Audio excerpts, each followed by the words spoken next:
പുതിയ പ്രൊമോ അങ്ങനെ വന്നിരിക്കുകയാണ് മക്കളെ.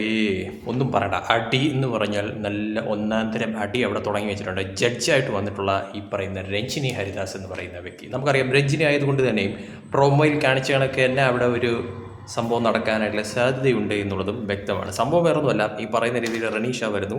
റനീഷ വന്നിട്ട് അതിലൊരു കണ്ടസ്റ്റൻ്റ് എടുത്ത് ഈ പറയുന്ന മാതിരി ചോദിക്കും, ഇന്നലെ ഒരു ടാസ്കിൽ നിങ്ങൾക്ക് വിൻ ചെയ്യാൻ പറ്റിയില്ല, അതുകൊണ്ട് നിങ്ങൾക്ക് വിഷമമുണ്ടോ എന്നുള്ള തരത്തിൽ റനീഷ ചോദിക്കുന്നു. അപ്പോൾ ആ കണ്ടസ്റ്റൻ്റ് പറയുകയാണ്, ജസ്റ്റിസ് സർവേ ചെയ്തിട്ടില്ല. ഈ പറയുന്ന തോതിൽ പൂജ കരഞ്ഞതുകൊണ്ട് മാത്രമാണ് അവിടെ അങ്ങനെ ഒരു സീൻ ഉണ്ടായത് എന്നുള്ള തരത്തിൽ, ഈ പറയുന്ന രീതിയിൽ ഇമോഷണൽ സീൻ ഉണ്ടായത് എന്നുള്ള തരത്തിൽ ആ കണ്ടസ്റ്റൻ്റ് പറയുന്ന തരത്തിലോട്ട് കാര്യങ്ങൾ മാറി. അതായത് അവർക്ക് വേണ്ട രീതിയിലുള്ള നീതി ലഭിച്ചിട്ടില്ല എന്നുള്ള തരത്തിലായിരുന്നു ആ കണ്ടസ്റ്റൻ്റ് പറഞ്ഞ കാര്യം എന്ന് പറയുന്നത്. ഇത് കേട്ട ഉടനെ നമ്മുടെ രഞ്ജിനി ഹരിദാസ് അങ്ങ് തുടങ്ങി, നിങ്ങളോട് ചോദിച്ചിട്ടുണ്ടായിരുന്നോ എന്നുള്ള തരത്തിൽ രഞ്ജിനി ആ കണ്ടസ്റ്റൻറ്റിനോട് ചൂടാവുന്ന തരത്തിലോട്ട് കാര്യങ്ങൾ മാറി. അപ്പോൾ എന്നിട്ട് പറയുകയാണ്, ഞങ്ങൾ ജഡ്ജസ് അലമ്പായി കഴിഞ്ഞാൽ അത് ഭയങ്കര പ്രശ്നമാണ് എന്നുള്ള തരത്തിൽ രഞ്ജിനി തിരിച്ചങ്ങോട്ട് കണ്ടസ്റ്റൻറ്റിൻ്റെ അടുത്ത് പറയുന്ന തരത്തിലോട്ട് കാര്യങ്ങൾ പാർന്നു.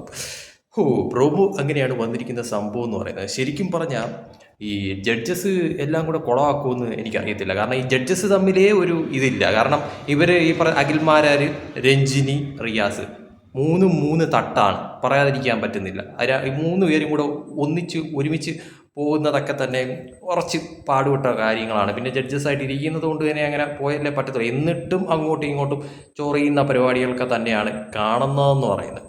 അപ്പോൾ ഇനിയിപ്പോൾ ഈ പറയുന്ന ജഡ്ജസിനെ ഇങ്ങോട്ട് കണ്ടസ്റ്റൻറ്റ് ചൊറിഞ്ഞ തരത്തിലോട്ട് കാര്യങ്ങൾ മാറിക്കഴിഞ്ഞാൽ അങ്ങോട്ട് രഞ്ജിനി പിന്നെ വിട്ട് കൊടുക്കുമോ? നമുക്കറിയാമല്ലോ സീസൺ 1 എന്തായിരുന്നു സംഭവ വികാസങ്ങളെന്നൊക്കെ തന്നെ. അതുകൊണ്ട് രഞ്ജിനി അങ്ങ് ചൂടാവുന്ന തരത്തിലോട്ട് കാര്യങ്ങൾ മാറി. അപ്പോൾ ഒട്ടം തന്നെ അതാണ് ഇതാണ് മറ്റതാണ് മറിച്ചതാണ് എന്ന് പറഞ്ഞുകൊണ്ട് രഞ്ജിനി അങ്ങോട്ട് പറയാനായിട്ട് അങ്ങ് തുടങ്ങി. അപ്പോൾ എന്തായാലും ബാക്കി നമുക്ക് എപ്പിസോഡ് കണ്ട് തന്നെ മനസ്സിലാക്കാം. ഈ പ്രൊമോയിൽ കണ്ട് കണക്ക് തന്നെ കാര്യങ്ങൾ ആ ഒരു രീതിയിൽ തന്നെയാണോ സംഭവിക്കാൻ പോകുന്നത്, അതിക്ക് മേലെ എന്തെങ്കിലും സംഭവിക്കുമോ, അതല്ല നമ്മൾ ഈ പറയുന്ന മാതിരി സാധാരണ ബിഗ് ബോസ് പ്രൊമോ കാണിക്കുന്ന കണക്ക് പ്രൊമോ കാണിച്ച് നമ്മളെ പറ്റിക്കുമോ എന്നൊക്കെ നമുക്ക് തീർച്ചയായിട്ടും ബിഗ് ബോസ് ഈ പറയുന്ന അഗ്നിപരീക്ഷ കണ്ടിട്ട് തന്നെ മനസ്സിലാക്കേണ്ടിയിരിക്കും. പക്ഷേ എനിക്ക് പറയാനുള്ളൊരു കാര്യം, ജഡ്ജസിൽ ശരിക്കും പറഞ്ഞാൽ രഞ്ജിനി കുറച്ചൊന്ന് ഓവറാണോ എന്നൊരു സംശയമുണ്ട്. അതോടൊപ്പം തന്നെ ഈ പറയുന്ന രീതിയിൽ റനീഷയും കുറച്ചൊന്നൊരു പൊടിക്ക് ഓവറാണോ എന്നൊരു സംശയമുണ്ട്. പോകെ മനസ്സിലാക്കാം. പക്ഷേ എന്തായാലും ജഡ്ജസും കണ്ടസ്റ്റൻസും തമ്മിൽ ഒരു മൽപ്പിടുത്തം നടക്കുമോ ഇനി അങ്ങോട്ട് എന്നുള്ളത് കാത്തിരുന്ന് കാണേണ്ടത് അനിവാര്യമായിട്ടുള്ളൊരു കാര്യം തന്നെയാണ്. എന്തായാലും ഇന്നത്തെ പ്രൊമോയിൽ വന്നിരിക്കുന്നത് രഞ്ജിനിയും അതോടൊപ്പം തന്നെ അതിലുള്ള ഒരു കണ്ടസ്റ്റൻറ്റും തമ്മിലുള്ള ഒരു മുട്ടൻ വഴക്കാണ്.